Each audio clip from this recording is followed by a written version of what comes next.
I think because of therapy, to be honest with you, just putting my foot down a little more. Just like, dude, my boundaries kind of suck, and I ain't said nothing.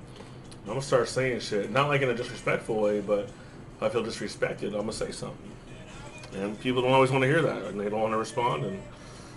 Or when they do respond, it's like, oh, but you didn't say nothing before. So this shouldn't be a problem for you.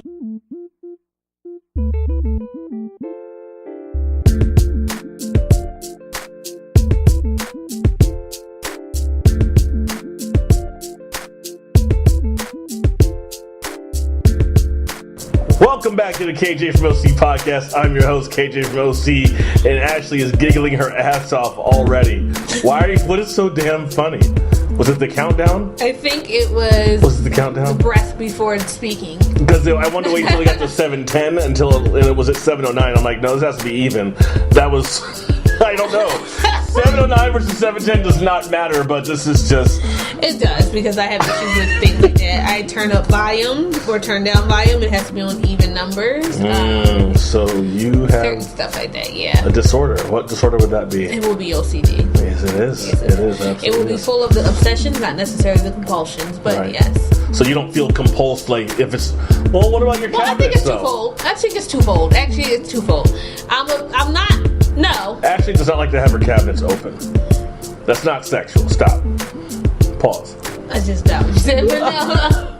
But really, if I leave your cabinets open right now, you're going to yell at me. If it's cracked, because I don't appreciate that. So appreciate? I don't appreciate it because I feel like things should be closed. Only because I feel like when you run into things, if it was closed, I've ran into too many things.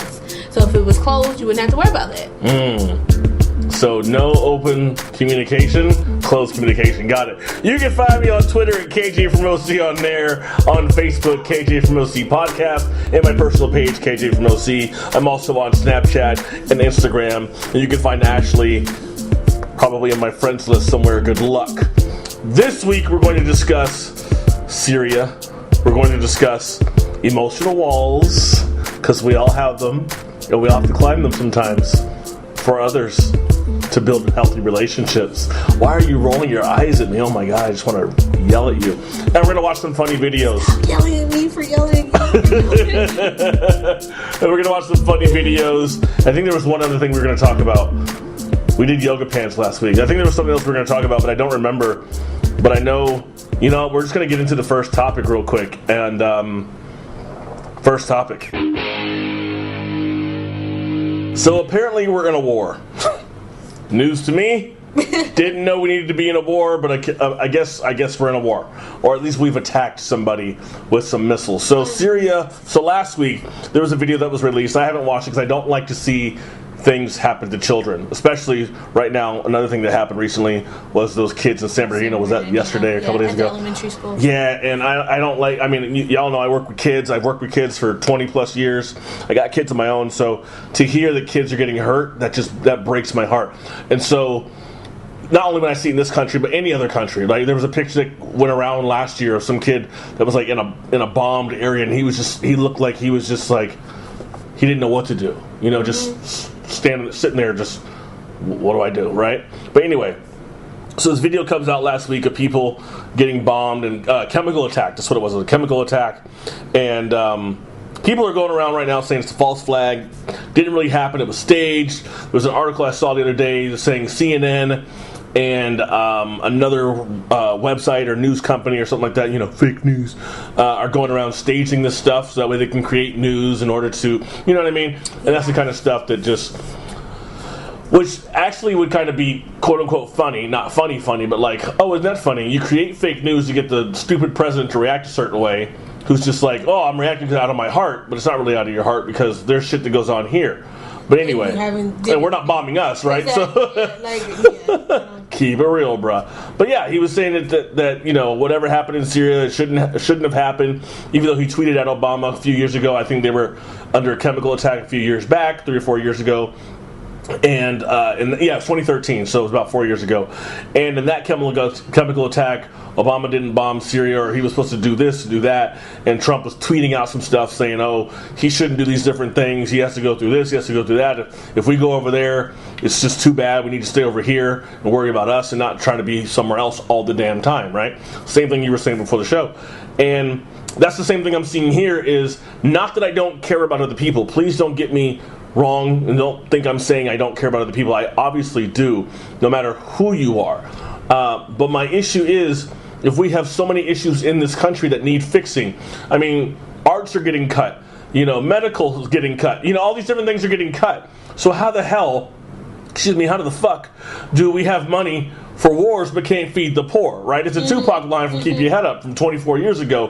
The line still holds true. I don't know where it came from before that, but still, my point is, how are we budgeting so much for war and military and guns and people and army and armed forces and all this shit and weapons, but we can't feed people? We can't get people some art.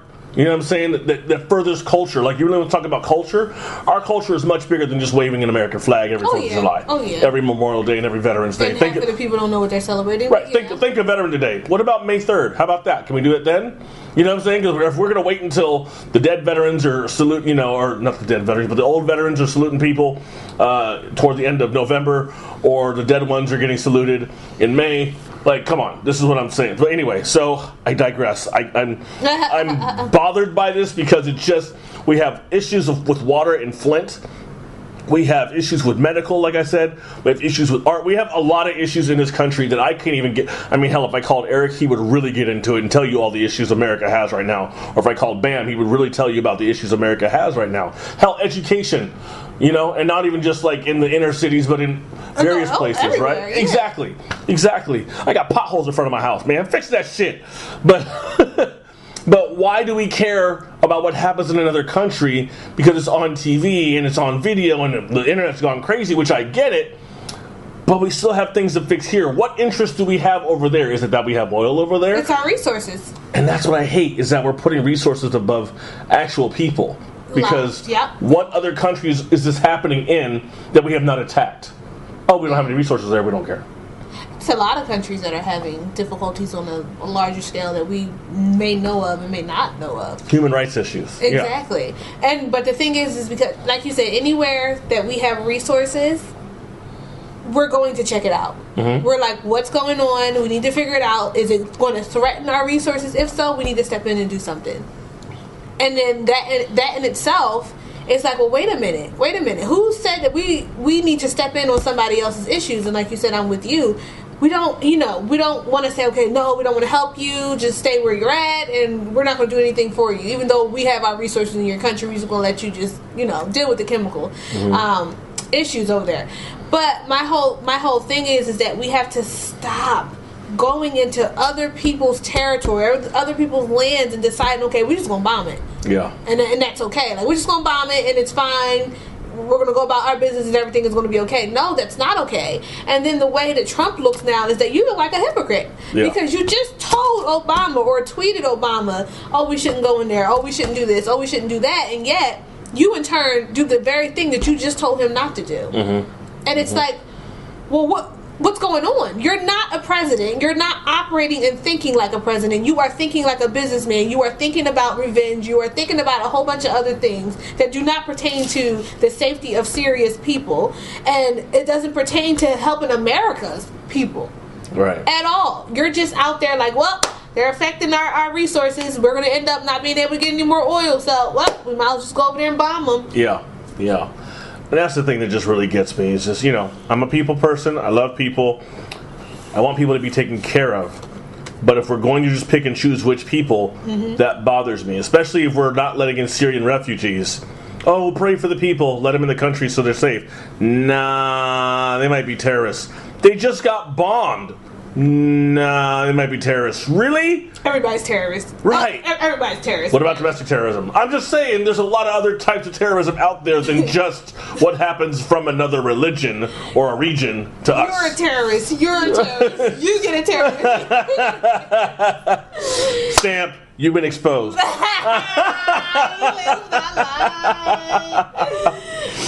So funny. But that's on my heart. It's been on my heart for a few days. And there, someone had a response, and I'm not really going to get into that post because that's not really the meat of this podcast. But someone had a response to me the other day because I posted about that. I'm like, how are we always involved in other people's shit? And why is this dude, picking where to respond to and all those kind of things after he tweeted? Granted, it was 4 years ago, right? Yeah. So in context, that needs to be added, but still, what changed? And people's like, well, maybe he has more information, and I'm like, well, maybe he also has ties to it that serves him well, but it also, not only does he have financial ties to the company that was used for parts of the missiles that were used. I think it was like 50 missiles or something like that. So I understand that he owns stock in, I think it's called Raytheon or something like that, and they have a part of them either makes the missile or makes a part of the missile. And so if 50 missiles are used and sent, then that means he's getting paid from that because now their stock went up because they're being used. Business. Right, exactly. And so, but it also makes him look, good, he's doing what he should have done. No, because he said not to do it 4 years ago. So now it's like he gets credit for it and he gets money for it.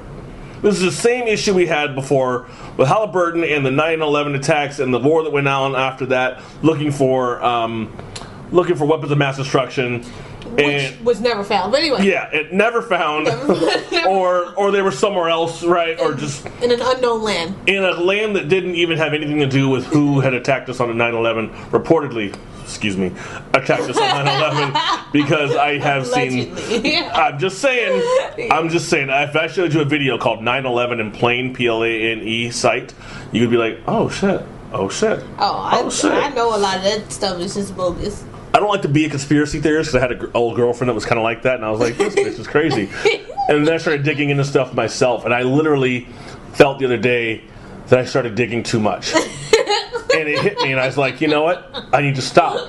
There's an episode of the Justice League Unlimited, which it went from like Batman, Superman, like the main 7 or 8 people, and then the second or third season, whatever it was, went into like 30 characters, and they all had like different missions and all that kind of stuff, and it was like from 1 hour episodes to half-hour episodes, and this is a lot more going on. But then there was a main storyline at the base, and one of the characters in this storyline is a guy named The Question.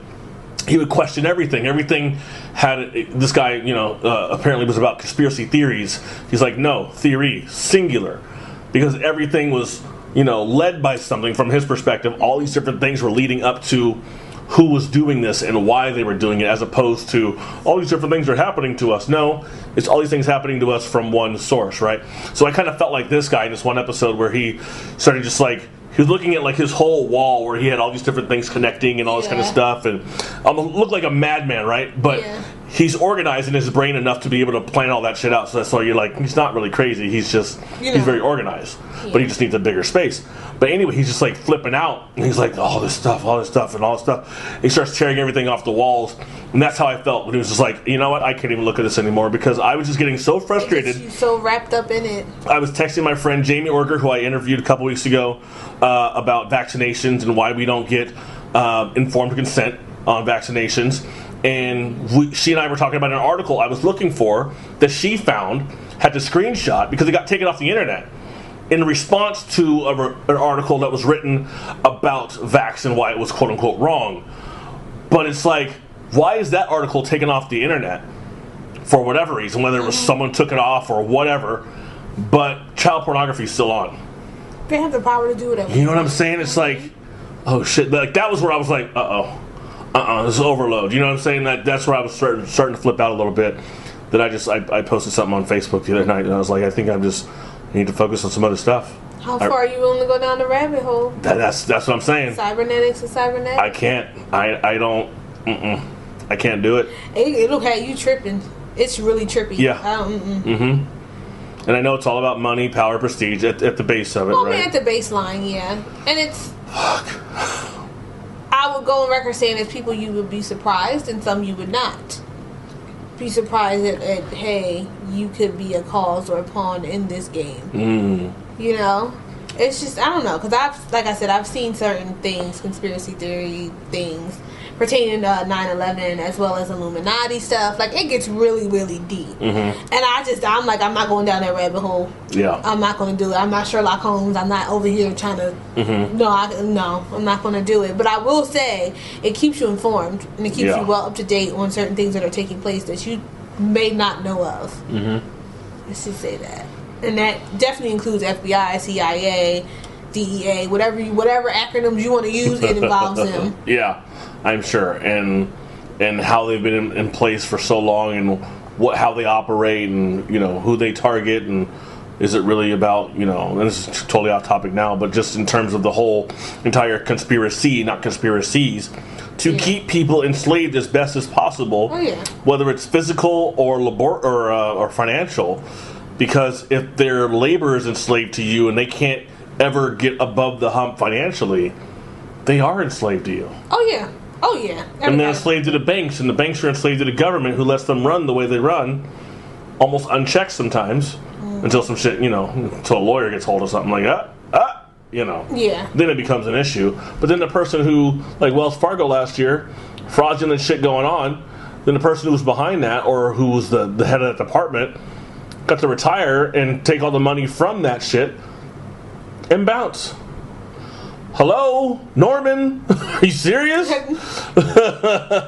don't even know what that's from. I know what you're talking about, though. I just don't know what movie it is. Hello, Norman. I don't even know what that is. But this is one of those things. It's like, well, someone let that person, I think it was a woman, let her get away with that. And it's just, that's the problem. I wonder if the objective also is to keep us uninformed about what's going on, because I feel like their excuse is if we really knew what was going on, we would be so terrified, we would be so petrified of what's going on and how it's going on, and the world would be in a state of panic. And I'm thinking to myself, no, I just think that's what you want us to believe, and I think that's what you want us to I guess see for the time being, so that we won't see. We talk about the magic and the smoke screens and the tricks and stuff that are going on one end, and we're just, where magic's really happening on the other end. Yeah. So it's like, I wonder with them, especially with the government and all of that, and we can get into conspiracy theories all day long, but I just wonder with them, like, how does that operate? How does that move? What are you guys truly doing behind the scenes? Because I don't necessarily think it's like, oh, the world's going to go into a state of panic. No, the world's going to see that you have been stamped. Exposed. And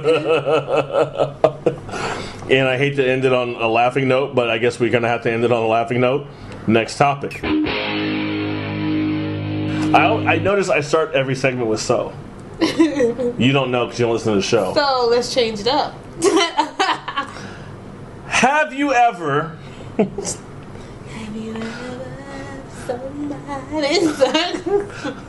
Cause I need somebody. How was that? Was that good? That was good. Thank you. Have you ever dated somebody who had a wall so high, so thick you couldn't, so wide I can't get around it, so low you can't get under it, so high you can't get over it, I can't get over it. Nothing can stop us now. I would say, why did you go into like the funk of it? I was like, wait, it went from Eddie LeVert to like Did you see my face when I was trying to get it out? Like, it just went from Eddie LeVert. No, that was New Edition. No, it was, but no, not that. It sounded like when you was like, I can't get, like, you know how I can't get around. But before that, I was like, oh my god, he sounds like Eddie LeVert right now. Why are we going Eddie LeVert into? I didn't do it on purpose. I was doing George Clinton Bop Gun. I know, but it sounded like Eddie LeVert. Oh, because I'm not very good at singing. Like whenever you hear Eddie LeVert, was it good though? Hey, it's Eddie LeVert. Hey. That was Eddie. Was it good though? That was good. It was good. That sounded like you didn't really like it that much. No, it was good. I just couldn't get. If I had a whole album about my voice doing, could you? No, you could. No, could you listen? Yeah, I could. All right, go ahead. You just gotta write this song. No, I was saying that like it gave me Eddie, and it's not that Eddie's a bad singer or anything like that. It's just every time I hear him or I see him, I think about my mom calling him a moose cookie. Like a moose knuckle, is that a different thing? And I don't know what it means. She says like a moose cookie, like a black moose cookie. And I was like, Mom, what is that? It's racist. That's what it is. It is. Oh, Jersey ass. Have you guys ever had walls in relationships, whether it was the other person, was it you? You're trying to get to know them, they're trying to get to know you, and you're like, nah. Gave them the Heisman, the old stiff arm, or you're trying to get to know them, and they're trying to give you like the nope. Door closed, you ain't getting in here. Who are you texting? Oh. What are you playing with? Oh, you're playing with your pants. You know my pants. That's on the podcast. So, I've done this several times where I've pursued somebody who's completely unavailable emotionally, right? You try to get to know them more intimately, you know, the way you try to get to know your friend. Like, I mean, with friends, you're going to take longer because there's no rush. You're not really trying to gauge how much of this person can really be a friend. If you're pursuing someone in a dating perspective or capacity, then you're kind of rushing it a little more because you're like, well, how much time am I really going to spend with this person of the opposite sex or same sex if you're gay? Someone I'm attracted to, I want to see if this is going to work at all. Is there a huge red flag I want to see or that exists that I want to see, and I want to see it right now? Because if there is, I'm probably going to bone the hell out. Like, we all have red flags. But it just depends on who the other person is, right? Yeah. You know, someone who smokes, that may be a red flag for me. That's a red flag for me, but not a red flag for someone else who smokes. Yeah. Right? So, that's just what it is. So, I posted on Facebook the other day just how frustrating it is to be in a relationship or pursuing someone who's got a wall. It's very frustrating. It's like, can you just stop with that shit? Because I'm trying to get in to know you, baby. I don't know where the voice came from. It came from nowhere. But I just said walls in relationships are very frustrating.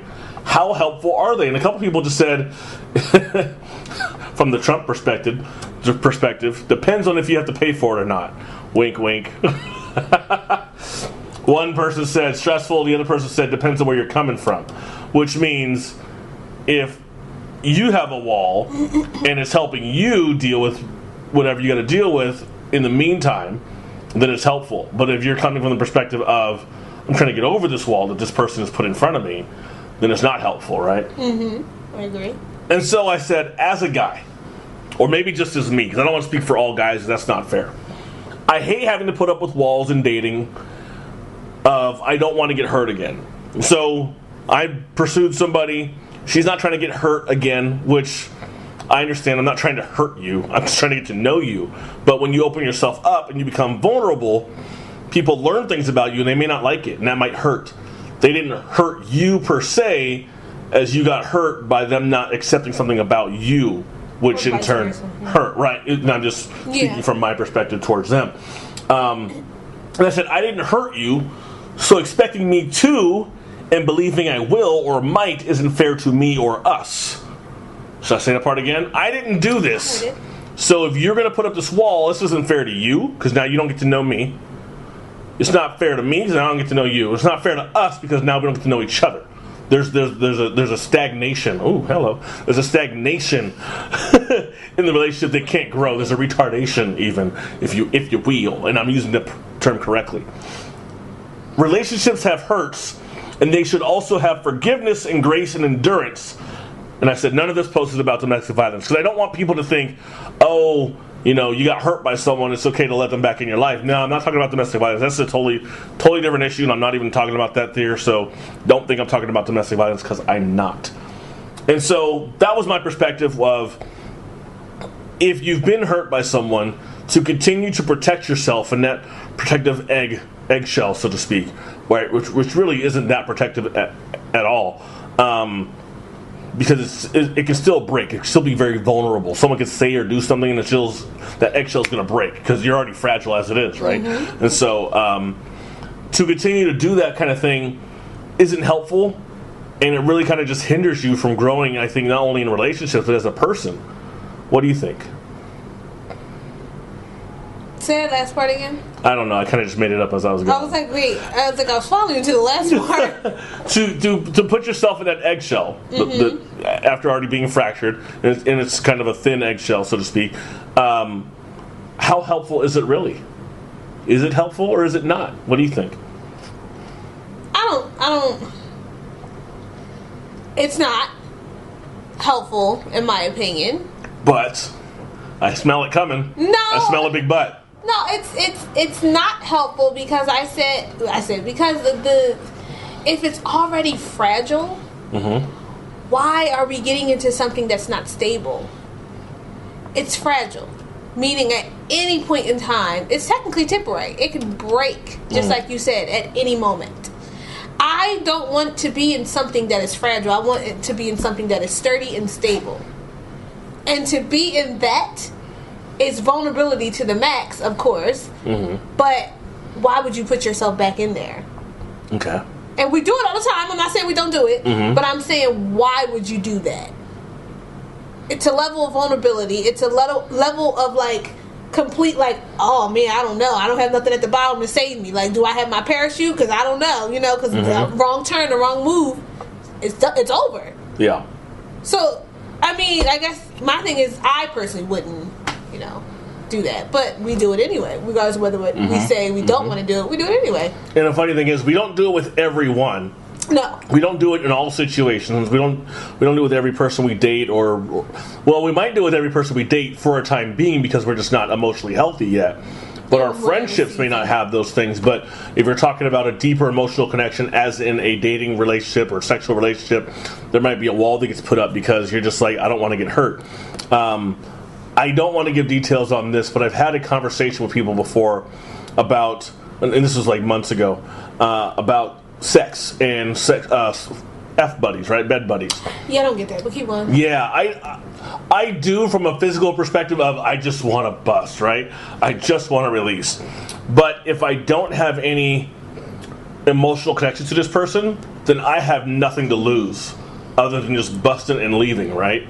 But if they have an emotional connection to me, or they're attracted to me, or they want to be with me, they want to date me, they think I'm funny and cute, etc., all these different things, whatever, but I'm not into them, they're going to feel slighted. Vice versa. If I'm totally into them, and they're just like, nah, I'm not really trying to do all that, I just want to have you come over and do your thing and then leave, or I'm going to come over and do the thing and then leave, then they have nothing to lose. But at some point in time, that still catches up with you.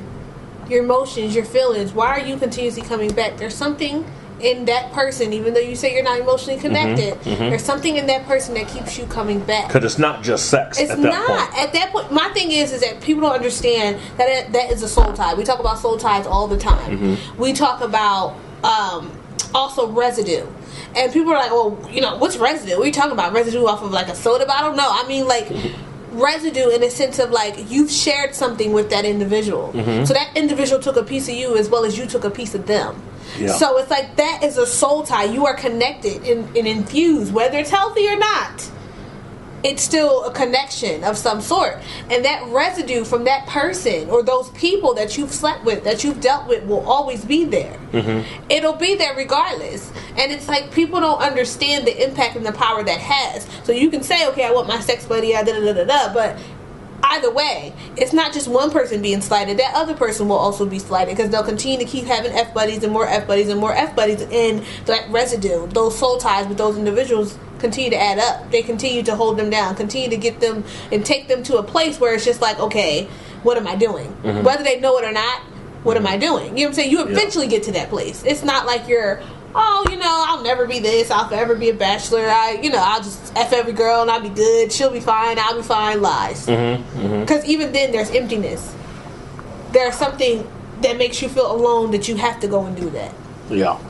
And there are some responses I got from this one. And I'm going to read my favorite one first because it makes me laugh. Wow. I don't know if it was intended to be funny, but I'm laughing because I can hear the way dude would say it. I know him, Jeff. I've had him on the show before. He says, I've been single most of my life due to walls. I've been told by several women who've confessed past crushes on me that they never pursued me. They never pursued anything because I'm very emotionally unavailable. Don't be me. So I laugh because of the don't be me part. I see that. Like, there's nothing before that makes me laugh, but it's like, don't be me. Oh. I actually see that a lot. We have something in common, Jeff. You say don't be me? I always say that, yeah. Why? Because I don't... I was leaning in to get more of an answer. No, I just... This is creepy. This is creepy. Everything I do is creepy. I say be me for all the reasons that you like about me, but don't be me relationally because I am emotionally cut off. So that's why I say don't be me. And I'm pretty sure it's 1,000 other people who are like that. Yeah. And Effie says, and I've had her on the show. It seems like I've had everybody on the show. She says, I think every relationship you have to give it your all, as if you've never been hurt before. I agree with that line, because if you keep going into it thinking you're going to get hurt, as soon as you get hurt, because hurts are going to happen anyway, you know, whether they're big or small, right? I got offended a couple weeks ago because some friends and I didn't connect on something, and I was offended, but if I immediately was like, nope, I'm hurt, I'm out, either there was a bigger hurt that happened before that, or we're not that connected, or I'm just being super sensitive. Right, yeah. Exactly. She goes on to say, but only after dating someone and truly getting to know them, some walls are good, but you can't take your old relationships into your new one. That's so... I agree. That's so true. And, you know, my friend-tor, Nikki, I talk to her every couple weeks, week and a half, whatever. Probably going to call her later today. She said to me a couple weeks ago, and I'm still going to hold on to this, you know what it is, right? Mm-hmm. If you're... Oh, shit, I forgot. If you're afraid of getting hurt, you may as well stay in the house the rest of your life. Oh my God. I love that line. It's perfect, yeah. It really is. In quote, Nikki. Mm-hmm. Hashtag Nikki. Hashtag. Nikki things. Nikki-isms. What's up, my Nikki? Anyway, Nikki, please. But that really is just one of those things that we have to look at. What are we trying to avoid? And I really want to go into a story, but I can't do that because I didn't get permission to go into that story.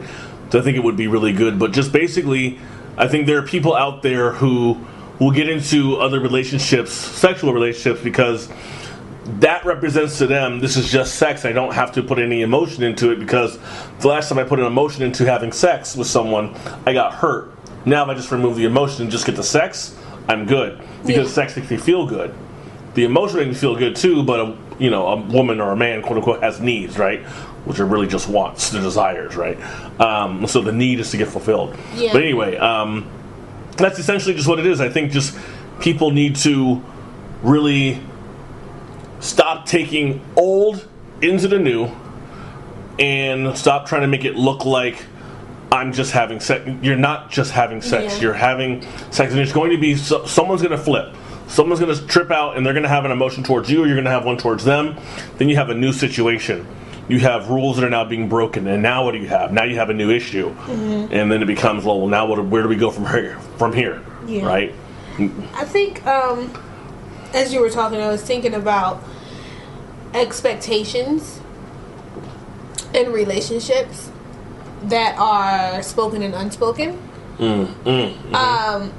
And I say expectations because you expect someone not to treat you the way the last person treated you, but you don't know that person sitting in front of you. So how do you expect them not to do something? You know what I'm saying? Or to do something, or to not to do something.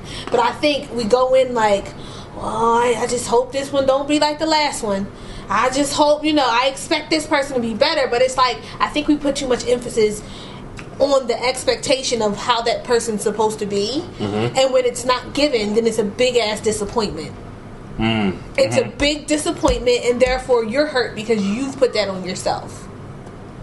Yeah, you've put that high expectation on someone else, and then put it on yourself to say, okay, you know what, I'm going to go with this, and then that's why I use the expectation, because we don't want to say we're hurt. We just want to say, well, I had high expectations about being hurt, or normal expectations to me as an individual of, I don't want to be hurt. No one wants to be hurt.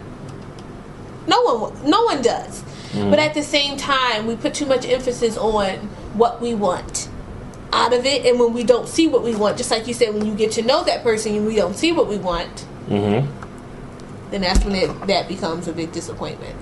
Bingo. So that's the answer to your question earlier. Which question? That we discussed off air prior to this. I don't even remember. You'll remember when I start talking about big ass disappointments. Got it. And Britannia says, I think it is more about building trust. It bothers me when I am dating someone and they expect me to trust them completely.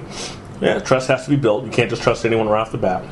There will always be walls just because you aren't the one that hurt them.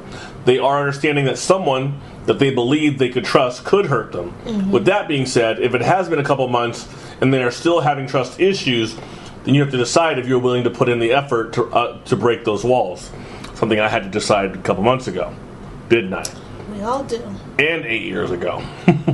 After several months of dating, it was just like, well, this is kind of in the same place, so... It's like, what do you do? Exactly. It's not going to grow. Nothing more to do here. Brick just keep getting laid. Brick after brick after brick. You say getting laid, and I was thinking, well, we are talking about sex. Wait, no, that's not what she said. Laying brick. Yeah, I gotcha. Not laying. So Rebecca says, I agree with a lot of what they are saying. That means the two other women. I think walls serve as a protective factor after being hurt. Walls give us give us time to get to know someone, to know if they are really worth the risk of heartache.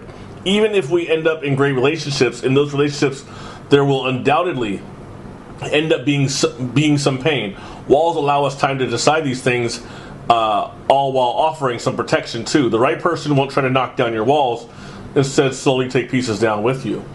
That's also good. It is. But I don't like walls, so knock it off. No one likes walls. And my buddy Rick, this is the last one I'm going to read, then we're going to go on to the next part of the topic. He says, you're dating a girl who hasn't healed then, and that's an issue. That's going to bite you in the ass sooner or later. Yeah. And, I mean, everyone is right. Like, it's not just like, okay, 25% here, 25% there, whatever. Everybody has a great angle. Exactly. Perspective of exactly. It. And that was the shortest one. Someone said they didn't agree with Rick, but she was coming from the perspective of a wall of, you can't have sex with me yet when we're dating until I've gotten to know you. And that's a personal perspective. But right, and that's not where I was coming from. I was coming from more of like trying to get to know you, not sexually intimately. Yeah. Get to know you. Well, see, that may be her way in which she deals with her relationships first. I don't know. Yeah. Everybody has a different way of how they progress through their relationship. Right, and I think that is a good boundary to have. Instead of saying it's a wall, I think it's a good boundary to have, because you really shouldn't just trust or have sex with anybody just because they're knocking on your door or texting your phone or calling you or Snapchatting their dick. You should just, I'm going to say something crazy every week. I've done it 10 times throughout this whole moment. You've Snapchatted your dick 10 times? No. You're talk about my face. So bad. You're stamped. You've been exposed, literally. Stop exposing yourself, Ashley. I have a penis. It is too bad. We could watch football more often. Oh, I watch football with you all day long. Really? It's yeah. Will you be my girlfriend? No, it's just not baseball. I can't. It's like watching paint dry. I cannot. Yes, that's not for me.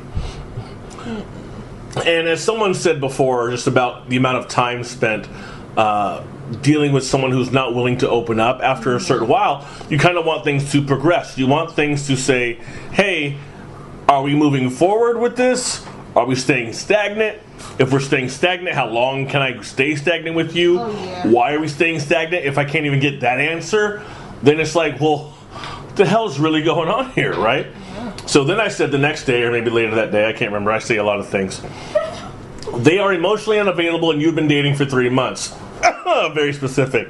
Do you continue pursuing or bounce? Go. Do you know not one person, I think, said to stay? How many? Let's count the bounce. Like the Jay-Z song, point out the bounce. You sound like a joke. Effie says, after 3 months, I would reevaluate. That being said, I need more examples. And I actually asked her, I said, how long do you have? Because I have a long conversation to have with you. But she didn't respond. Thanks, Effie. Katie says bounce. Ooh, Kim says move on, which is bounce. Lionheart's, his real name's Ryan. Yeah. He says wheeze out. That's funny. Julia, get your bounce on. Steve, bounce.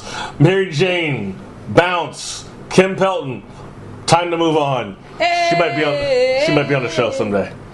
I might bring her up here. Home and switch. Huh? I like that song too. Yeah. Sean says peace out, bitches. Mary says bounce. Not Mary that's been on the show. Different Mary.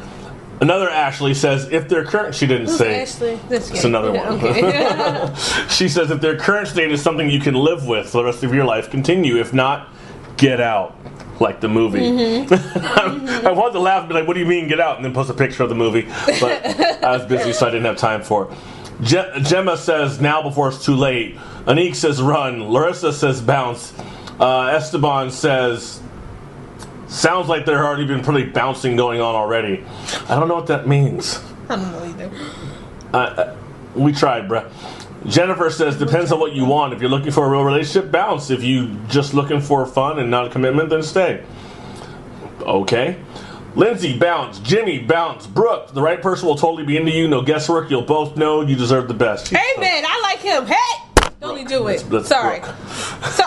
Sorry, girl. It's a lot of, well, look at the rainbows, the suns, and hearts, and emojis. Look girl, at all that's what I'm talking about. All that confusion's unnecessary. Thank you, girl. You done read my cards over here. She's so on point. She's so on point with that. You don't have to guess. When that, whoo, Jesus, that was a word. And then Alex says bounce. I have to hit like because I just saw Alex like a few hours ago. I was like, man, I just thought of you the other day. I'm like, why did I think of you like you popped in my head? I said, do you have an Instagram? He's like, no, I responded to something you had on Facebook. I'm like, oh, got it. So yeah, that's exactly what it was. So yeah, looks like I should have bounced in both of those situations a bit sooner. I've had people tell me, oh no, you should stay a little bit longer for one situation. And I actually had 1, 2, 3, like 4 or 5 people for the last one say you should stay a little bit longer. And 8 years ago, I was told you should leave. But I think not so much for the emotional part, but because she was busy doing things with other people, the part, and could not commit. And that's why. See why? Let me tell everybody, this is a lesson to learn in life. If someone is sleeping with other people, okay, and they're willing to sleep with you too and add you to the collection, do not do it. And the reason why, someone may not always be using a condom, condoms do not always work, and you don't want to be on the Jerry Springer show talking about, that ain't my baby, Jerry. I had the condom on extra tight. No, stop. Just move on. Find somebody else. I know she's hot. I know, I get it. She's hot. Just move on. And I'm not saying this from experience, like I did this and you know I got caught up in something. I didn't get caught up. I kept myself from getting caught up. This chick now has a baby. Now granted, the baby's only a couple years old, so this was 8 years ago, so it does not connect.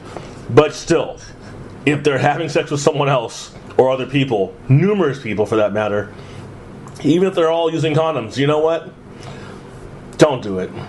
That's a person with a lot of issues, and I know she's hot, but what is there to gain? Like, for what? So you can, like, you could have busted a nut at home. This is for bragging rights now. Mm-hmm. And that's not, and is it worth it? Because you don't even know if they have anything. Nope. How do you know if they don't have an STD? How do you know if they don't have an STD? That's very do you true. know? Oh, she looked clean. What does that mean? What does that Everybody looks like a lot of something. You know, I'm sure crazy people don't always look crazy. That's true. You know what I'm saying? That's true. Some people don't look like disappointments, but they are. Huh? Who are you telling?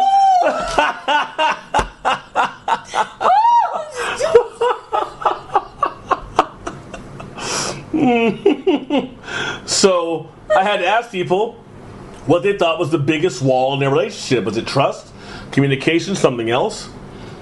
Kim says, well, we're not going to cover that part. Well, she said it later. So actually, since she said it, and she knows I do a podcast, so this is all fair game.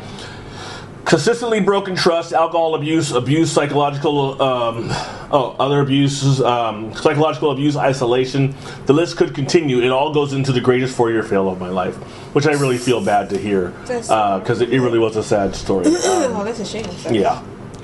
Communication from Carrie. She said communication is a huge issue. When one person loves it, and the person hasn't a clue because of the way their parents did not communicate it so hard. And she goes in and talk about her relationship, and I'm not going to go there. But it just that sounds just like what happened to me a few months ago, where I'm trying to communicate, I'm trying to talk, I'm trying to connect, and it just wasn't happening. This is a very good bitching session for me right now. Jeff said, now this is a funny story, and I can laugh at this one because other people laughed at it too. It's gonna hit like right now. Got out. I've got twisted upside down. Sorry, just sound like it. This is a funny story. Jeff says the most comical was my early 30s when my girlfriend's parents thought I'm some sort of Yakuza thug because they saw me beating up some guy in traffic. Yakuza thug. Nigga, what?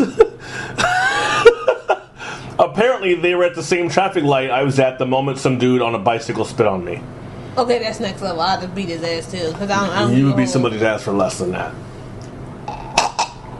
No. Is that I'm air you're breathing? innocent, Are you breathing air? Not anymore. I tell you, I'm innocent. Is that air? Give me that air, Nicole. You'll deserve air for 20 seconds. Well, lock the seatbelt. Trust. Bam says trust. After it's been violated. Habit of reactively shutting down completely. If you break someone's trust, a wall is going to go up, and now they're not going to trust you, and that is on you. So, like, stories I hear from people that I want to share for the sake of the podcast and teaching people about, the different lessons and perspectives I have or whatever. I didn't get permission to use that story, so I didn't. Well, I really wanted to because it fit, but that's not cool. Yeah. Even though I think she'd be like, "Oh, dude, I know you do a podcast. We're gonna have you on the podcast. I was gonna have her on the podcast, but not fair." So don't break trust. Trust is imperative. Are you yawning? That's important. Sorry, that is important. That's important because my whole thing is with the whole trust, because that's my issue. But my whole thing is that, like, the thing they don't have any visuals here, but I'm nodding my head hella hard. I think people do.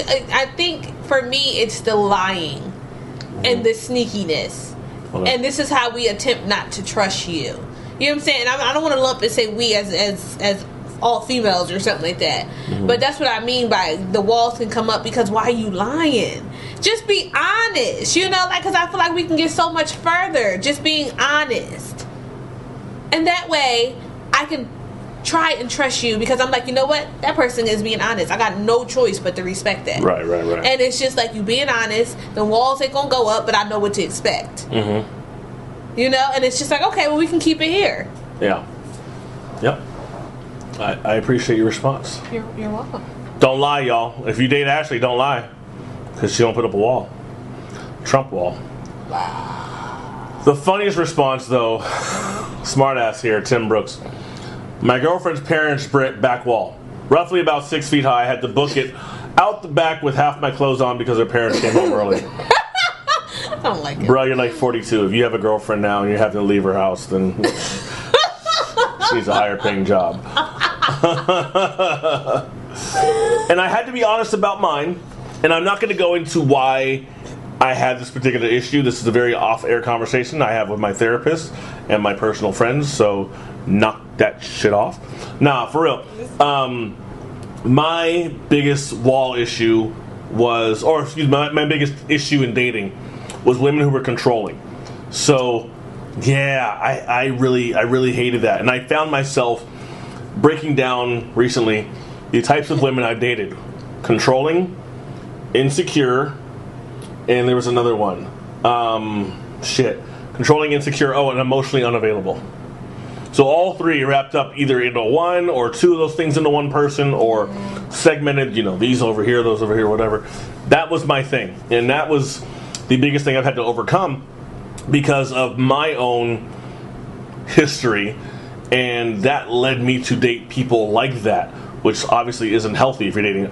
Especially, it's one thing to have it happen once, but if it happens again, or again and again and again, then, well, this has become a pattern, and why is it a pattern? And then you get into that deeper shit, and like, when's the last time this happened? When's the first time it happened? Oh, okay, now we're getting to therapy. Back to my childhood. Right, exactly. It's like, back to my first grade girlfriend, she was very, very controlling, and I didn't like it.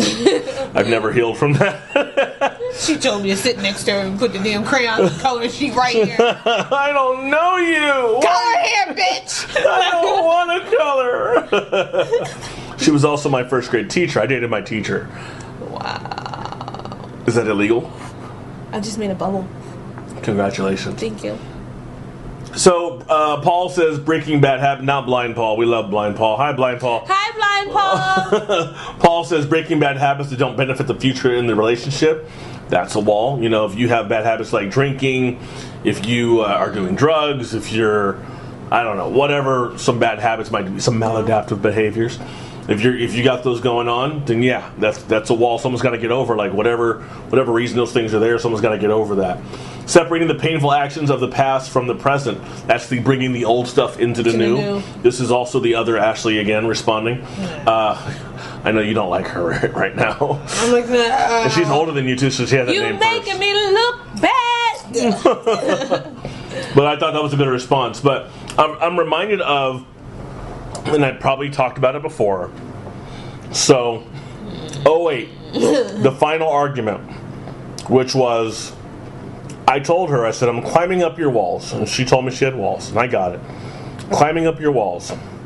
And I need you to let down your golden hair, Rapunzel. She wasn't really blonde. So that's what I said to her, right? Yeah. So I'm like, I'm climbing as hard as I can. I've been climbing for a while. I've been climbing for months, right? And I said to her, I can't climb forever. And she took that as, and she literally said, and I'm trying to quote, so what you're saying is then you're going to leave. You're saying you have, at some point you're going to get tired of climbing and you're going to leave. Well, yeah, but that's not what I'm trying to say. I'm trying to have you help me. Yeah. But she heard the other part of it.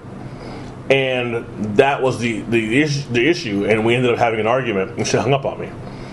Even though she was right, because I did have a date. I literally had a date, which was probably 3 to 4 weeks from that point. Like, okay, if in 3 to 4 weeks this is the same... Sorry, it was like numb here. I was just on you. I'm doing all that. Okay, I'm not looking at you. I'm not looking at you. Going like... I'm looking at your face, but I'm literally looking like into the past and thinking into that conversation. I apologize. So it's okay. I'm ignoring you. So that argument happened, and yeah, she hung up the phone. But I literally had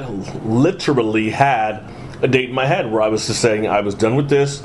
I've pursued for long enough. I've done things for your birthday. Everything. I've met your family. I've spent the night, like I've done everything I can trying to get to know you. Exactly. So 3 to 4 months of that, and just kept getting hit with walls. I'm like, if you can't see me for who I am now, you're never gonna see me. Like, you're never gonna see me.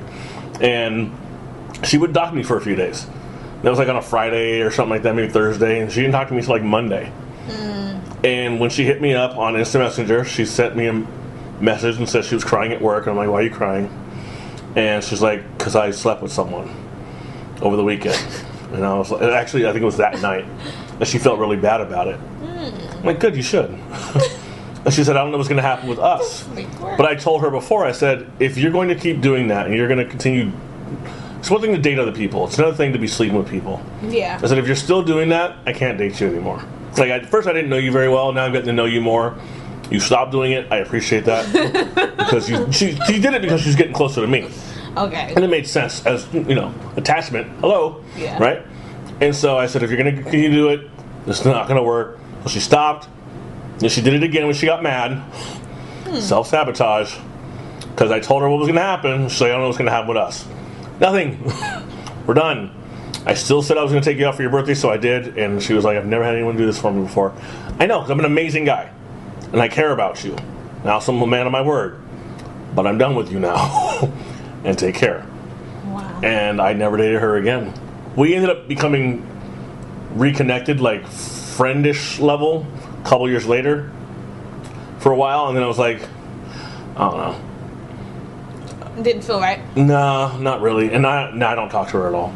Then I ended up getting a girlfriend, and I really didn't talk to her then. So, yeah, I was over it. And she ended up moving anyway. But it was just one of those things. You're just like, you know what? When you see the wall there, if it's not progressing, I don't care how hot they are and how lonely you feel. It's not fulfilling, and it's very invalidating, and it feels like you're being ignored or you're being overlooked or you become an option. If you become an option and it's been long enough, it's time to move on. I agree. We should go on eHarmony. Nope. I'm not doing internet dating anymore. I've done it before. I won't do it again. But, high five. Thank you. Your hands are soft. Everybody's saying it. I'm going to say some more stuff right now, too. You ready? Next topic. Over the weekend, a man named David Dowd was on a United flight out in Chicago, out of O'Hare Airport. And the flight was overbooked. They needed flight attendants to move from that flight to another flight that was understaffed. And then he wanted one person off of that flight, the Chicago one, the United Flight 3411 was what we just saw in the video. They wanted one attendant off of there and on another flight, or a couple attendants, whatever it was. They wanted to move employees. And One man did not want to go because he had to go home. I don't know where he lived or where he was going, where that flight was going. Doesn't matter. He wanted to go home. It was obvious he was not a problem, but he didn't want to leave. So I'm thinking, if he doesn't want to leave, you move on to somebody else. Because it's just like, it doesn't need to be a situation, because it's not necessary, right? Maybe you're going to be behind schedule 5, 10, 20 minutes, but that's going to be a lot better than what happened. And so what happened was, I guess they picked him for whatever reason. I heard he was a standby passenger. And since he was a standby, I guess that means, well, now we can revoke it, and you don't actually have rights to that seat until we're actually in the air. Which I get, because it's like, okay. But even still, considering how it was handled, you probably should have moved on to somebody else. Yeah. I don't know why he was picked. I'm not trying to get into a race thing, but if this happens to Asian people in that area or on United flights, or it's consistent with other issues that have happened to them, specifically where it's like 100 white folks and one Asian guy, and the Asian guy gets picked on or Asian lady gets picked on, then I'm going to say maybe that needs to be looked into. Because if it is, then maybe they're going to start saying, oh man, maybe this is an issue, you know. But anyway, so the police were called into the airport onto the flight. I think they tased the man or did something, but like it's almost like they knocked him out, basically, because you could hear him screaming when they like reached over and did something to him. It was like 2 or 3 officers. One of them reached over, did something to him, then they held him down and then dragged him out down the aisle with blood coming from his mouth. I don't know how that happened. I think when they picked him up and like maybe he would like limp body hit the seat across the aisle from him. And then they dragged him down. Not that it makes it better, but then they dragged him out. And then at the end of the video, it was like a minute and a half, whatever it was, you see him having run back on the flight, which now at this point it's like, well, you gotta go. Because now he's holding on to the curtain, and he's like, I just want to go home. I just want to go home. I just want to go home. Kill me now. Kill me now. Kill me now. But this is also after traumatic experiences happened to him. So to be like, oh, look, he's crazy. No. That is not going to work. You not just sit here and say someone's crazy because now they're acting crazy after something traumatic has happened. No one just, quote unquote, well, just be tough about it and just move on, right? So, and that's where the video ended. Essentially, I guess he just got off the flight and did not get back on. But you can hear people, you know, not congratulatory towards the officers, you know, sarcastically, like, oh, great job, guys, right? Or one woman was screaming the whole time, like, no, this is not right, and it wasn't right. And I don't care, as a race baiter that you guys would probably label me as, I don't care who would have been pulled off, whether it was a white man or a white woman, or a black person or a black woman, or whoever, doesn't matter. Indian, Puerto Rican, right? Whatever you want to call it. But I'll tell you this: it wasn't a woman, and it wasn't a child. Well, when I say child, I mean like maybe 18, 19-year-old. You know what I'm saying? They weren't white either. They weren't. But I'm just going to stick with the gender part of it. Okay. Gender and age, because it was an older man. He was, I think, he looked at least 50. Yeah. At least 50, maybe a little bit older. And it was also a man, not a big dude. I mean, he probably weighed about $170, $180 maybe. And I'm just guessing, just based on the video. But what if they grabbed a woman? Would that have flown? Would that have been okay? No. Exactly. No. They knew what they were doing. Exactly. And I don't know if people would be okay with it if it was their wife or their dad that it happened to. Like, Dad, you should have just got off the flight. I'm not going to feel anything toward it. And that's the problem, is that people, it becomes this, didn't happen to me, didn't happen to anyone who looks like me, didn't happen to anyone I know that's really close to me. I have no feelings toward it. Airline did everything right. But they didn't. Because their stock has taken a hit. I think they've lost $800 million in the last few days. Yeah. $800 million. Which is chump change in them, though. Possibly. Yeah. But I don't know how much they're worth, and I'm not going to look into all that, because that's stocks and stuff. That's someone else's business. But, so people have tried to defend this and say, well, he should have just gotten off the flight. I said, yeah, but... So, but what if that was you? And you had to get home. Yeah, and you had to get home, or for whatever reasons that be. I'm going to follow the rules. I'm going to do everything they told me to do. Because you would have went down kicking and screaming just like he did. Yeah. Except he didn't get a chance to kick and scream. He just got hit and then dragged. So my thing is that this is not it's not his problem. It's an airline problem, because all they honestly had to do was, first of all, fix their schedule and figure out, okay, how can we make this work? they in turn, instead of owning up to the mistake that they made, they in turn made it about the man, and he should have did this, and then he probably should have gotten off the flight. But my thing is that he was, like you said in the beginning, a standby. Why would you let a standby on if you don't have your schedule right? You can only let the standby on if everybody who is supposed to be on that flight is on that flight. Now, yes, granted, they make mistakes. We all make mistakes. I get it. But if you would have had your schedule right, United Airlines, and you brought the standby on, knowing that we needed somebody else on another flight or whatever reasons that be, then you should take ownership of the fact that you did that. It could have been properly handled if you would have had your schedule and everything set right. But now that we are past that and this woulda, coulda, shoulda, it's still the simple fact that, hey, he didn't want to get off. Let's ask somebody else. Let's ask somebody else to get off and put them on another flight and just allow this man to stay here. Just like you said, it went from bad to worse because it didn't have to be that. Like you said, a few minutes for a hole. Now we 800 million in the hole. Oops. I mean, they probably not in the hole, but my whole point is that you just lost so much revenue off of something that could have been handled, and it was your fault from the beginning. Yeah. Yep. Because it was your scheduling issue, not his. Yep. He did what he was supposed to, but yeah, he doesn't have a right to it. No, but you dropped the ball. Still should have moved on to someone else. Yep. In the bouncing world, if you're trying to kick a party out, and one guy specifically is just like, I'm not leaving, but other people are, like from the party, like, okay, we'll just leave. Mm-hmm. Go talk to them. See if they can talk to this guy. You know, and in this situation, since he wouldn't leave, go talk to someone else. Yeah. Offer them, get some kind of approval to be like, hey, what can we do to offer this guy or maybe someone else something, right? In order to get this flight moving and to get the people off that we need to get off. What can we offer? So you're a multi-billion-dollar company where you just took an $800 million hit, so obviously you're multi-billions, right? Maybe 15, 20, 30, 50 billion, who knows? Yeah. Maybe a couple $100 billion. Anyway, take an $800 million hit. So you obviously could have afforded 4 tickets, all paid, comped tickets to anywhere in the domestic, I don't know if they fly international, anywhere domestic for 4 people, round trip, hotel expenses paid. You know what? Fuck it. Everything's paid for. You want to get a rental car? We give you a rental car. They can do it. You know what I'm saying? And it would cost them probably less than $30,000, I'm sure. And you cover hotel expenses, you cover travel, you cover first class, and a lot of that's just going to be a write-off, right? Yeah. $20,000 write-off. I mean, really, if that.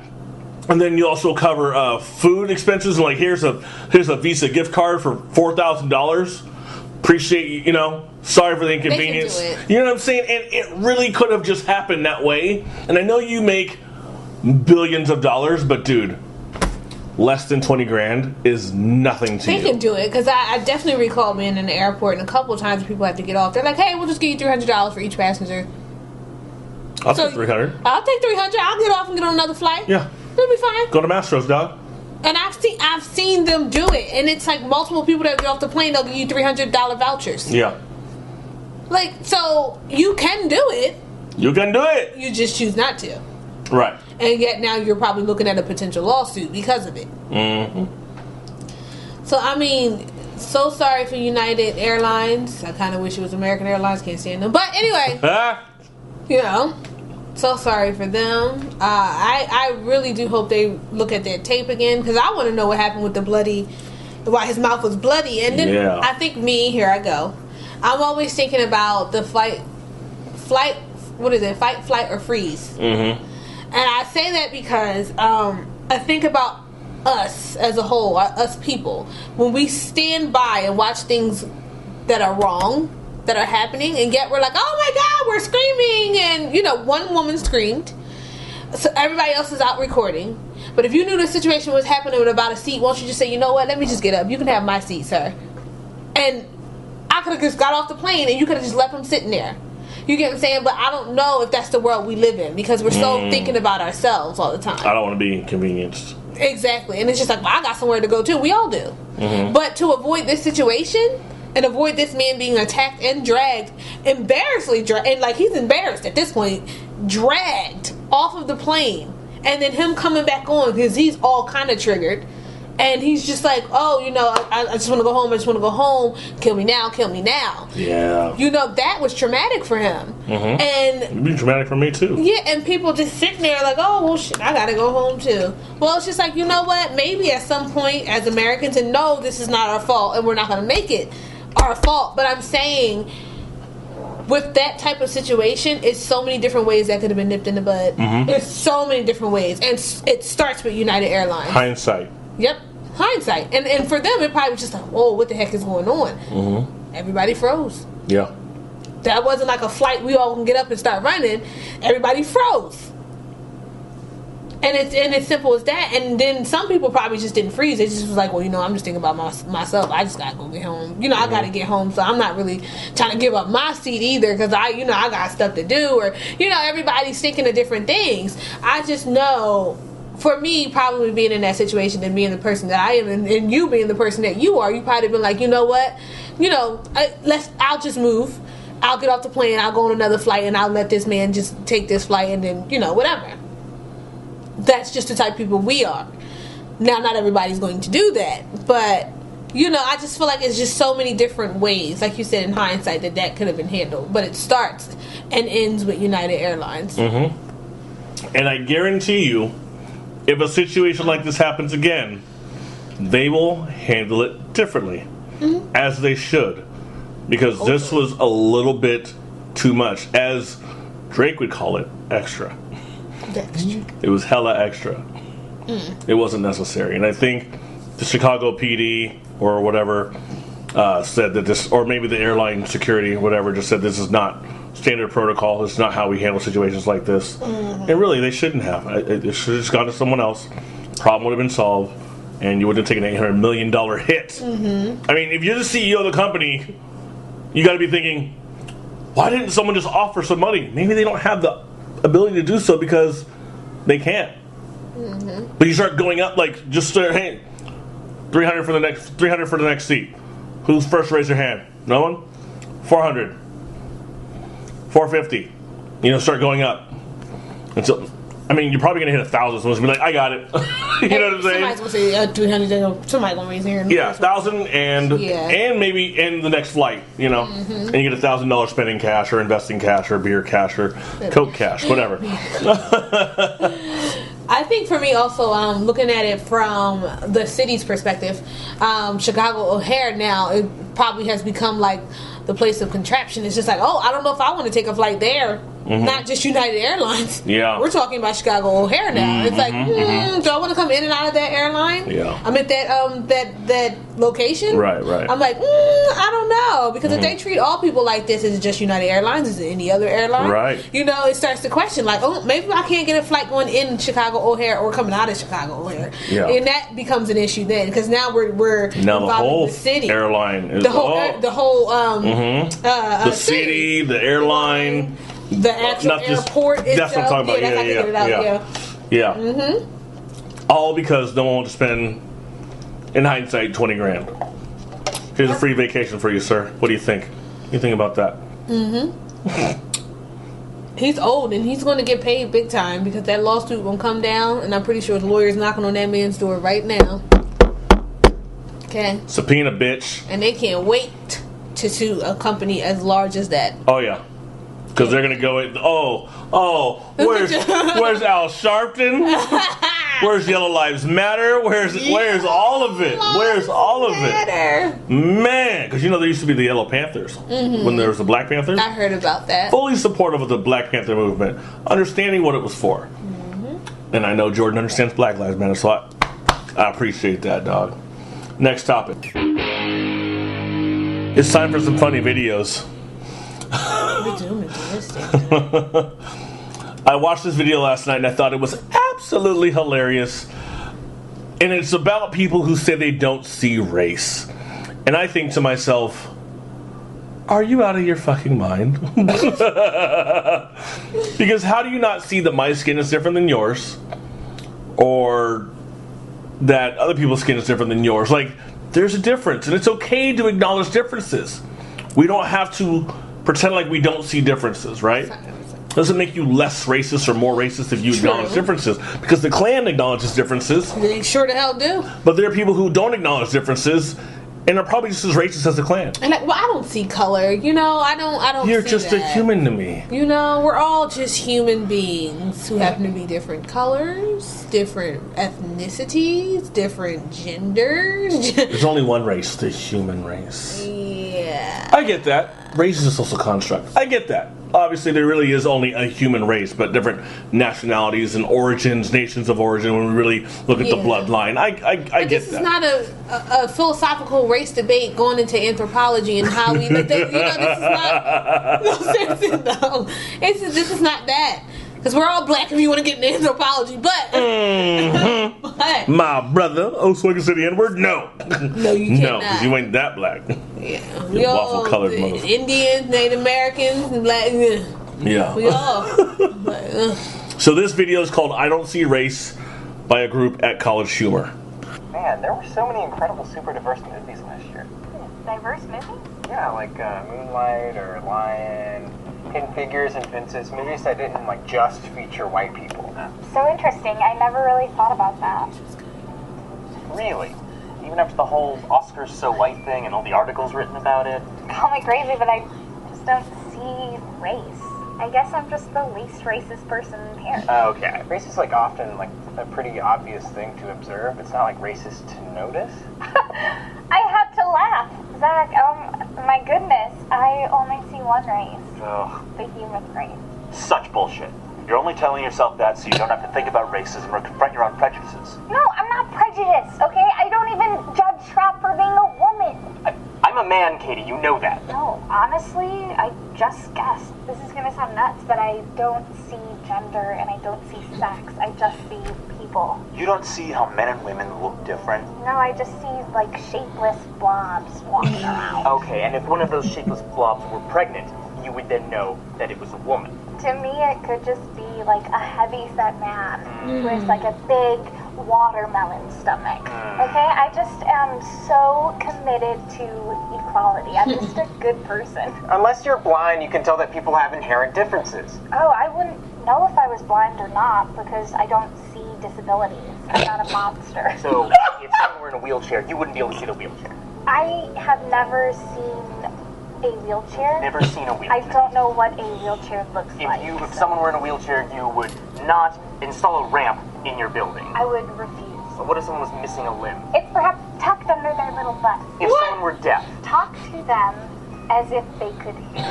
Why are you so proud of yourself? Okay, well, here's a thought. Maybe you don't get it because you have less experience on Earth than I do. Experience? We're all older than you. I'm sorry, but I don't see age. Oh, come on. You're telling me if there was an old woman and a baby, you wouldn't be able to tell which one's older? One of them is called an old woman. It's in the name, Katie. No, because I believe in equality, and I believe everyone is the same age. That's not what equality means. You have two older brothers. Can you at least acknowledge that? Yes, and I believe both women are my same age. Oh my God. What about your parents? How old were they when they had you? I think they are both ageless and every age at the same time. Jesus Christ, Katie. What else can't you see? Pretty much everything. Baldness, for example. So Bruce Willis. Is he bald? He's famously bald. I had no idea. Katie, why are you doing this? Guys, come on, okay? I just want to be able to do and say whatever I want, whenever I want, and I don't want to have to think about the world's problems. Actually sounds pretty good. I mean, I guess I can understand that. Good way to live. Was it funny or nah? She just looks stupid. Physically? Are you saying she was ugly? Oh, no, I wasn't even thinking about that. I'm just saying she just... I don't see ugly. I don't see stupid either, right? I just felt it. I don't see intelligence. It came out as a blob. What was your favorite line from there? Because mine was, why was she counting? I have never seen a wheelchair. I thought that was hilarious. I have never seen a wheelchair. She said, I just think, Tim's like, how old are your parents? They're just ageless. You know, like, what? I was like, you gotta acknowledge you have an older brother. Yeah, she's just what? Yeah, she did say she, huh? Yeah, she's just. They are both the same age as me, and she is. And I was like, wait, what? Have you heard about the Pepsi commercial? Man, Ashley, you are so behind. No, I just hate the internet sometimes. Okay. It's very valuable when necessary, but. So a couple things we're also going to watch are a Pepsi commercial made fun of by SNL. We're going to watch the Donald Trump version of him on the O'Reilly Factor. This is all from SNL. Actually, both are from SNL. And I was going to play a Louis C.K. stand-up monologue, but that's too long. It's like 10 minutes long, and I really, really don't feel like it. So, regarding the O'Reilly Factor, and I don't know if they mentioned it on here because I have not seen it yet, so I want to get my own live reaction of this. Bill O'Reilly recently, I think it was 2 weeks ago, said about Maxine Waters that it looked like she had a James Brown wig on. Maxine Waters. I'm sorry, James Brown wig. I'm sorry, it's not funny. Keep going. But so Ashley's no longer on the show. This is her last episode, and goodbye, Ashley. You're a fucking racist. Nah, but there was a compilation. There was a video compiled of all the times where he attacked black people on how they looked, as opposed to what their point was on something, and it just became this. Now, granted, how many times did he not attack black people? I don't know, but you shouldn't be attacking people with how they look as opposed to what their point is. Like, if you're going to attack how they look, then maybe you're too dense to deal with the actual point. Mm-hmm. Because if it was a dense point and it was dumb, you'd be making fun of the whole thing, right? Not just how someone looks. Yeah. Maybe it was just too over your head, because Bill O'Reilly's not exactly someone you look to for intelligent conversation. I didn't know this was a racial moment. I thought you were just saying that. No, he literally said that. No, I know, but I thought you were just saying that. Like, oh, just a little funny little skit about somebody, whatever. I didn't know it was like a racial skit. Oh, I don't know if it is. I haven't seen it yet. Oh, okay. But considering Donald Trump's on it and it's the O'Reilly Factor and Bill O'Reilly's a piece of shit. Makes sense. It's just Donald Trump. I figured I'll watch it for the first time. Ashley will watch it for the first time and get updated, because I update her every week on things happening in the world, because she's in her own little bubble. Orange County bubble. I hate you. Orange County. I hate you. Where you live? Fullerton. Shut up. It's Orange County. I don't even stay in Fullerton that long. I'm in my Jersey bubble. This apartment's in Fullerton. Put my bubble in. Shut the fuck up. Waffle ass. I know about stuff. Stuff I just don't care about. Caution! You're about to enter the no spin zone. The Factor. Tickets right now. Oh, he's doing both.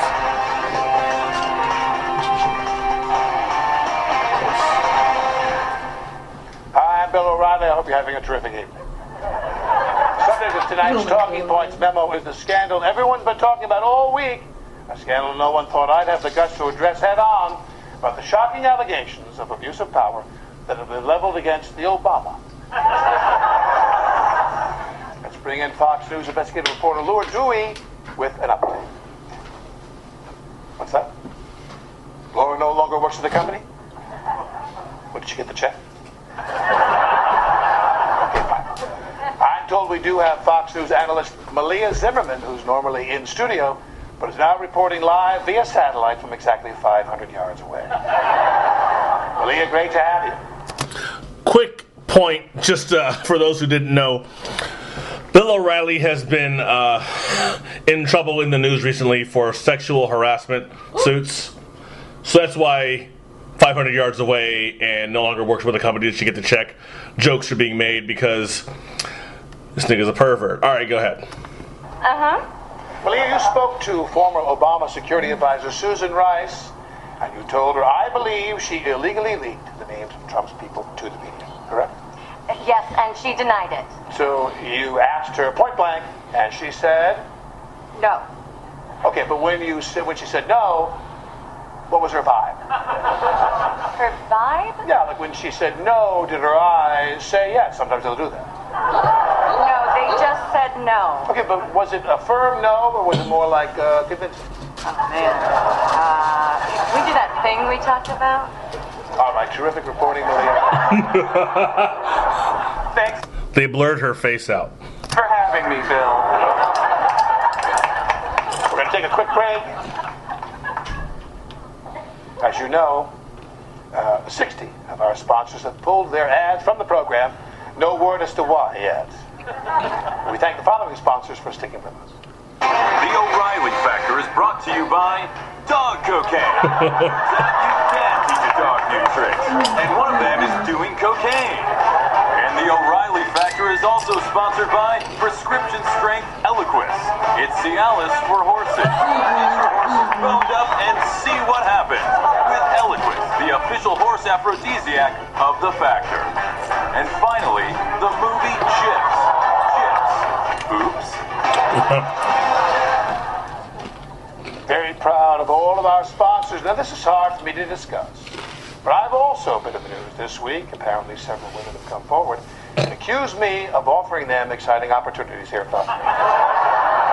Beyond that, the details are a bit fuzzy, but one man was brave enough, one man, to come to my defense, a man who was unimpeachable on all female issues, and now he's here tonight. People, please welcome the President of the United States, Donald Trump.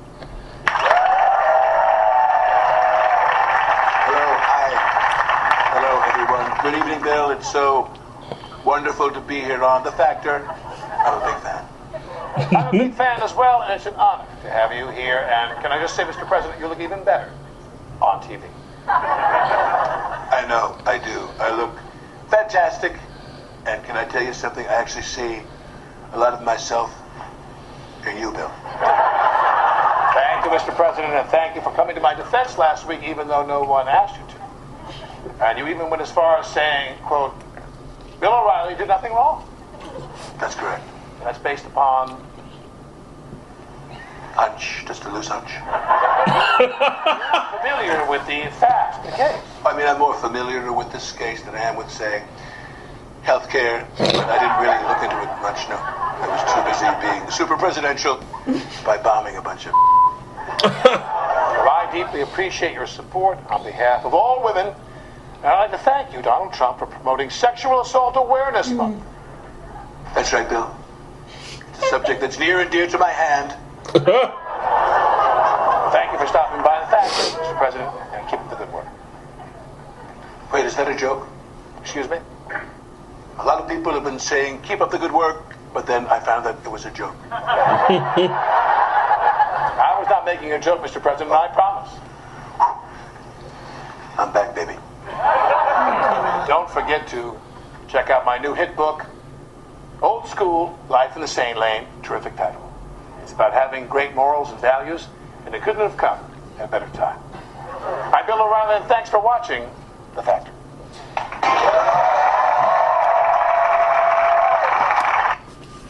So he played both characters. First of all, Alec Baldwin did play, he played both characters, and that dude played both of them very well. I mean, we know he does Trump. He does an amazing job with Donald Trump. But Bill O'Reilly, I've never seen that I've never seen that one either. That's why I was just like, well, I mean, he now has like a permanent job dealing with this, like permanent job on SNL, just doing skits. Oh, yeah. I mean, if he wasn't super employed before, he's super employed now. Yeah.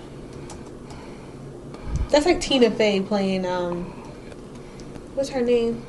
Palin, Sarah Palin. That was so good. So good when she used to play it. It looked so good, I wasn't sure if it was really her or not. I know. There was a newspaper that recently printed a picture of Donald Trump, but it was actually Alec Baldwin playing Donald Trump. Because it looks very, I mean, you can tell if you see them side by side that they're not the same. Yeah, but if you're not, oh my gosh. It looks really close. It's really good. Yeah. So, our last video, it needs context. So, last week, I always say so. You know what? Fuck it. So, there's a recent Pepsi commercial that came out that seemed to, we'll say, troll the Black Lives Matter movement and the resistance. Ashley, I'm going to go ahead and show it to you real quick and put these on pause, and then we're going to come back. So I think we just saw a bootlegged version that was kind of edited of the Pepsi commercial that Kylie Jenner was in. But when you saw that commercial, Ashley, what did you think about that? I know my face was turned up a little bit. It was, and it should have been. Why was it turned up? I didn't get the point of adding. Well, now I get why you meant trolling. Mm-hmm. Because I didn't get the point of adding some of the protest that has taken place in the Black Lives Matter. And I find it ironic how they take the portions of, I guess, the looting and the aka rioting of the you know, the moment that Black Lives Matter had and clip it onto a Pepsi commercial. I didn't get the premise of that. Maybe I missed it, maybe it's over my head. And then, Kylie Jenner goes over to one of the officers and gives him a Pepsi, and it's just like everything's all well and good. Mm-hmm. And I'm confused because we're not making peace over Pepsi. So I mean, it's deeper than that, and I think they kind of minimized the point of Black Lives Matter because you completely minimized and missed the point. I guess they're trying to unite. In some way, shape, or form. Maybe they're trying to say, hey, we need to be bolder, bigger, better, and stronger, and we need to just come as one, and I don't know. I'm shooting the breeze over here. I don't know. But I didn't appreciate it because I feel like you just minimized the whole movement in that small segment. Well, how much was that? Like, what, 3 minutes? Oh, that was, it's about 2 to 3 minutes. Yeah, I didn't this get is a that. Different one now. I think if they had a message and they want us to understand what the message is, it needs to be clearer than that. Yeah. And I think the message was, while it was trolling, it wasn't. I don't think it was intended to be disrespectful, but I think if you're a marketing manager, a marketing guru, you know, hey, this is going to give us backlash, but we're also going to get hella hits and hella traffic. We don't give an F about your movement. We mostly give an F about how our product moves. Yeah. You know what I'm saying? Yeah. And who's in it and what it's surrounding. So now you can, I don't know if all those clips that were, of Charlotte and the backlash there, or of ISIS or whomever, whatever. I don't know if those were actually part of the actual commercial because it just didn't seem like it belonged. But if that's all a part of it, then what they're doing is just capitalizing on some shit that has nothing to do with Pepsi. It's just, we want to move product. This is what's selling right now. It's like Nino Brown. We want to move product. This is how we're going to do it. And I don't care what you say. We're going to do what's hot right now, and we're going to link it to our product. It's hot in the streets. It's hot in the streets. Yeah. It's literally. Mm-hmm. But, I don't know. I think I was a little turned off by that. Because I was turned off by that. Because I didn't understand. First, I didn't understand it. I felt like that was a bad business move. It may have been smart financially. Mm-hmm. But as far as, it goes back even to, United Airlines. As a company, made you look bad. Yeah. Made you look really bad. Mm-hmm. I don't know. Financially, numbers are probably up. But it just made you look really bad. And by that, then the numbers will go back down. Because when people actually get the premise and why you made the commercial. And I honestly don't think it was intentional as far as, I'm going to, intentionally... not trying to hurt you. Yeah. But if you get hurt, I don't really care. I don't. Because it's Pepsi make it better. Yeah. You'll be good. I didn't like that. Pepsi's feel good. Everyone will get it, right? Yeah, you got, and then the quote, you got to be bigger, better, stronger, bolder. That was a big one, bolder. But what does that mean? And then I felt like, are you coming at the way in which the Black Lives Matter movement was? Because then it's just we're all walking the street peacefully. We came up to a police officer, gave him a Pepsi, and everything was, hunky-dory, and then we cheered, and we were excited, and the police officers were on our side, and how? In what world does that work? I don't know. That's why I said it probably was several subliminal messages in there that I probably missed. But I feel like that message was not that clear. And for someone like Kylie Jenner, you need to know what you're in. You need to know what you're in, what you're being advertised in. What's being advertised and what you're in. As far as the advertisement is concerned. I still don't get the premise of it, even without the... We all stand together with Pepsi. or something. Like, yeah, right? Pepsi doesn't make it better. Stop. Stop. So now I want to see the Pepsi commercial SNL did to see how funny. God, I hope they made it funny. I should read the comments first before I just hope they stop minimizing this movement. That's my whole thing. Stop minimizing it. Mm-hmm. All right, we're going to put it on pause. We just watched the SNL version of the Pepsi commercial. I didn't record it because there's a lot of visuals, and I didn't think it would make any sense to just hear it. Mm-hmm. So, but basically, I said so again. You did. Damn it. You can't help it. Anyway, the premise of the commercial, the actual, at least from the SNL version, the premise of that commercial was to show that, hey, we can all just unite under a Pepsi against the resistance, or with the resistance, right? And so the director, his singular vision of, yeah, we're all just going to unite, calls us, or his sister calls, and he's like, I got to take this real quick, for, a couple minutes, whatever. And he's running the idea by her. There's nice music in the background. He's running the idea by her, and he says, "What do you think?" And then it stops. The music stops, and he just sits there. His face goes from happy to really just like, oh, okay, so don't do it. And then he talks to her for about a minute. He's like, yeah, but it's gonna be okay. And she keeps cutting him off. And then it goes to, he said, hey, is Fred there? Hey, put Fred on the phone. Yeah, Fred. So he runs the whole idea by him again. And then before he even finishes, he's like, okay, so don't do it. And then he says, is there a neighbor? Yeah, preferably a black one when you put it on the phone.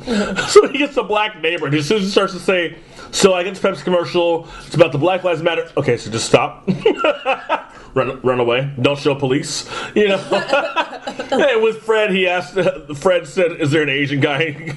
Dude said yes. He's like, what's he doing? Playing the cello. I was wondering what he did on that part. Which is a very stereotypical kind of thing. And so you have this Pepsi commercial that maybe they did know. They're just like, you know what? I mean, it's a multi-billion-dollar company too. I mean, Pepsi, KFC, Taco Bell, all these different companies under them that sell their products, and only their products, because you can't buy Pepsi and Coke in the same place anymore, can you? Never knew that, because I don't buy either one. Grocery stores, yes. Mom and pop stores, yes. Yeah, but not fast food restaurants. No. I never knew that. Makes you wonder, doesn't it? Yeah. Never knew that. Overall, Pepsi did a bad thing. What do you think, Ashley? You did a bad thing. Did a bad thing. And Stamp, you have been exposed. Pepsi, you've been exposed. United, you've been exposed. Donald Trump, you've been exposed. And emotional walls, you've also been exposed. Stamp. Make the motherfucking hammer stamp. I wish there was a visual right now. It's harsh. Just close on exposure stamps. Pretty much. So this is a stamp exposure show. Now this show will probably be called United We Fall. Oh, I like that. You like that? So you just had to wink with that? I did. I thought of that earlier because I really thought, with everyone who responded, and we were talking about emotional walls and everything, right? I didn't want to be like the emotional wall episode and then tag people in it and make people think, does my husband, is he going to read this, or my wife, whatever. So I'm like, okay, what can I tag this as? And I was like, school shooting it? No, I don't want to do that because it's going to make people mad. Maybe they don't want to hear that shit. About kids again. And so I just like, United we fall. I like. United we fall. I like that. That sounds like Olympus Has Fallen type movie. But listen to... London Has Fallen. Those movies sucked. I didn't like them at all. Jamie Foxx and Gerard Butler, I think they were the two main actors in the two separate movies. No, that was Law Abiding Citizen. That was a great movie. No, they were two. In Olympus and the other one. London Has Fallen was better. Was that Jamie Foxx? I think he was in Olympus. I don't remember. What you call from a Law Abiding Citizen? I think they both were. I remember that. Jamie probably was in Olympus with Morgan Freeman, and I think was Morgan Freeman in Olympus Has Fallen. I know Gerard Butler was in London. No, was he in London Has Fallen? Oh, I think he was in London Has Fallen. So the 4 reasons why I picked United We Fall, because as a country, as we're attacking another country, we're united in that. As that country falls, right? When I say united, I mean physically, not mentally or politically speaking. But okay, we're united there, and we're going to fall. United we fall in relationships. When you're united with someone, hopefully the walls will fall. I know they're all kind of like loose connections here. Still United we fall. United Airlines. Oh God. United our stock will fall. Who you telling? And then with Kylie Jenner and the Paul Pepsi thing, United it fell. You see what I'm saying? It's United we fall. It makes sense. No, it makes sense. Don't look at me like, give me some sugar. I guess if you said that, no. Thank you. Oh. Yep. I guess if you say it that way. Yeah. Yeah. This is why I make the big bucks on the podcast. Lies. Oh, I didn't tell you? There's no bucks being made. Oh, I got to give you a check. Lies. Here's your check, Ashley. Are you mad at me? Been holding out. Well, that's what I'm doing. I'm just getting tired. Sing it the way I said, Tina. Thank you for joining me on the KJ from OC podcast. Thank you, Ashley, for hanging out with me again and feeding me pizza and soda and beers. You guys couldn't tell probably, but I had 2 beers before the show started. I'm definitely sober now, but I had 2 beers right before the show started, and I probably have to pee. Yep, definitely have to pee. Find me on Twitter, KJ from OC, and sometimes I talk about wrestling on there too, because that's just what I love to do. KJ from OC podcast on Facebook, KJ from OC also on Facebook, my personal page that has all my posts where you guys can hang out and chit chat and talk shizzle and be and have some intelligent conversation. And also KJ from OC podcast at gmail.com if you need to email me anything about being on my show, you want to be on your show, I mean you want me on your show, I don't know what I'm saying a lot of things. But I'm also on Snapchat, Instagram, what else? Is that everything? Are there any other social media platforms I should be on right now? Besides Facebook. You don't have a Twitter. I do Twitter, Facebook, Snapchat, and Instagram. Oh, you did say Twitter. I didn't hear it. Yeah, that's the first one I always say. Oh, I didn't know that. Because I'm so cool. Hey, one thing I need to say. Like, share, and subscribe. Huh? How about them apples? Anyway, next week we're going to talk about some stuff. I don't know what we're going to talk about. I don't remember. It doesn't matter. No one can hear you. I said it doesn't matter. Why doesn't it matter? Because Black Lives Matter. Peace out.